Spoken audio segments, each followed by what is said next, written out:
The New England Patriots are 4.5-point underdogs for next Sunday's Super Bowl, where they will face the Seattle Seahawks in Santa Clara. Here was Stephen A. on Tuesday when we were discussing the interesting point spread. Are the Patriots being slept on? Yes, they are.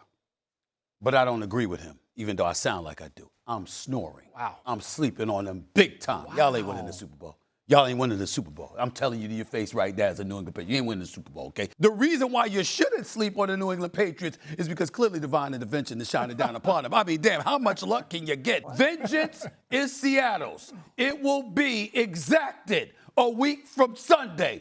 The Seattle Seahawks win the Super Bowl championship. And that's a big, big thing coming from me because I love Mr. Kraft. You guys agree with Stephen A. here, Dan? I think I lean towards Seattle. To say that they have no shot, are you implying that New England has no chance, Stephen A? I want to clear that up. No, I'm not saying that. I'm just saying that in the end, they just understand they're going to lose. That's all I'm trying to say. It'll be a nice game. It'll be a tight game. Be competitive. They're going to lose. Seattle's going to win championship. That's all I said. I don't disagree. I think Seattle is the better football team. I think they should be favored. But I do believe that there's a narrative out there like New England has no shot. I would say I disagree with that. The defense has been great, albeit they haven't played at Seattle an offense like Seattle's, at least as healthy and as consistent as Seattle's. This defense has given up 36 points or 26 points in 36 drives. That's a preposterous number. That's the best number since the 2000 Ravens that went on to have an unbelievable performance in the Super Bowl. So, I think that New England's defense keeps them in this game. It's a close game. Do I think they have a shot? Absolutely. But I still believe that the Seattle Seahawks are the favored and better team. Stephen A., man. I don't believe. Go ahead, Ryan. Go ahead. Yeah, like Stephen A., you be tripping. And I love you, dog. Like, you really my guy. Like, which one is it? You can't say you snoring on them, and then now when Dan asks you, be like, no, I think it's going to be a close game. That's two different. You made two different statements. Because J. Mack was sitting next to me, a former New England Patriot, so I had to accentuate my point. You understand? Because he had hope. He was sitting next to me just a couple of feet away from me with hope, RC, and you know I wanted to ruin that hope. That's why my verbiage was what it was. Okay, well, how about this? Talking to you all, you understand, is a little bit different. Right. 98 Broncos played the Packers. They were, I think, like double-digit underdogs. They won that game. John Elway, right? Desmond? I think that's like, that's Helicopter Elway, right? Yes. Helicopter Elway. The Pats beat the greatest show on turf. Nobody expected that. I believe that was in Tom Brady's second year in the league. Now we're also on Drake May's second year in the league. And so it does happen. The last time the Patriots went to the Super Bowl one time and they had won 18 games out of 18 games, and they lost to Eli Manning which is the only reason we're making the Eli Manning should be in the Hall of Fame argument. Hall of Fame Eli Manning? Yeah, like without that, like this doesn't happen. And so, Stephen A., to say that the New England Patriots have no chance is not only ludicrous and ridiculous, it's actually false. This team's given up 8.7 points a game in the playoffs, only 210 yards. The only team that through the playoffs that have given up less are the Baltimore Ravens in 2000. The 2002 Buccaneers gave up more than this. LOB in 2013 gave up more than this. And those are historic playoff runs. And I don't care. I get it. Justin Herbert has never played good in the playoffs, never been a big game quarterback, but they only scored 3 points. And the dude is extremely talented. Yeah, they had backup tackles, but they exploited them.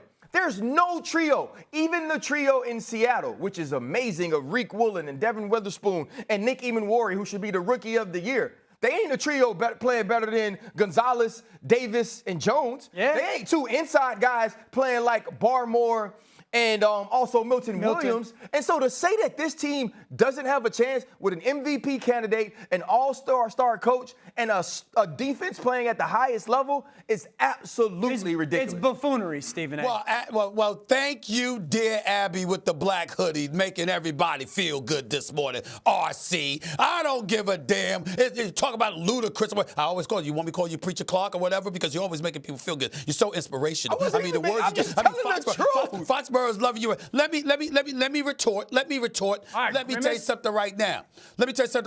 Their defense is elite. I got that part. But here's the deal, y'all. They were playing against the Los Angeles Chargers squad. Offensive line was compromised. You're going up against a Houston Texans team that wasn't much offensively, and that's even when you had Nico Collins, which you did at that game, and Schultz goes down in the second quarter. Then you go to the AFC Championship game, and Jarrett Stidham was your quarterback, and I told y'all about that, right? So you had a backup quarterback in the NFC Championship game. You had a guy in C.J. Stroud that's been struggling, and he was bereft of the weapons that he customarily was having, and we all know what Justin Herbert has looked like come postseason time. The man ain't won a playoff game yet, and their offensive line was compromised. Now, you're going up against the Seattle squad. Their defense is even more elite than New England's defense. And we know New England's defense is big time.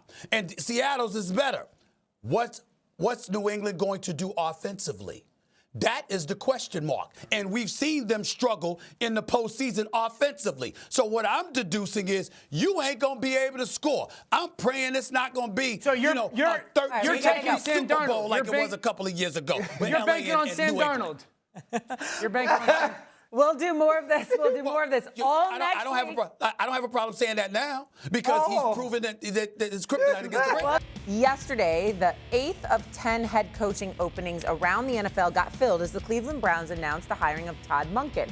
Monken joins the Browns after 3 seasons as the Ravens offensive coordinator, where he oversaw a Ravens offense that ranked second in the NFL in yards per game over those 3 seasons. Was a mixed bag of emotions reacting online to the announcement of Monken's hiring, of course. And shortly after the news was announced, Myles Garrett posted this famous meme that usually is used to express someone is tired on social media. So one can assume maybe what he was referring to. Do we think his reaction on social media from Myles Garrett, again, one of the faces of the Cleveland Browns, fair or foul? Dio? I'd say it's foul because Myles had the opportunity to get out years ago. I believe around this time last year, there was a pretty clear declaration that he at least wanted to be out of Cleveland and wanted to be traded.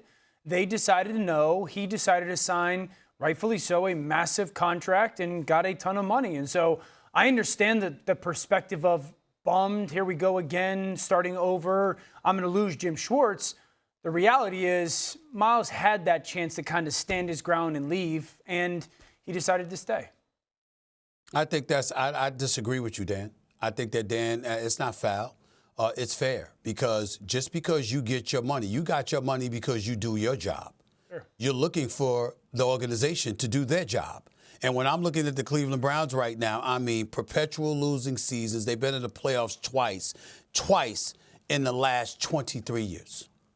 After 2002, they've been in the playoffs in 2020 and 2023. I mean, come on, man. You're looking at the organization and some of the things that they've done and some of the decisions that they made. And they're like, damn, you can't get right. Could you do something, please? I'm not going to knock him for getting the money. Not only did he get the money, what did he do? Go out on the field and all-time sack leader in a single season, 23 sacks in a season.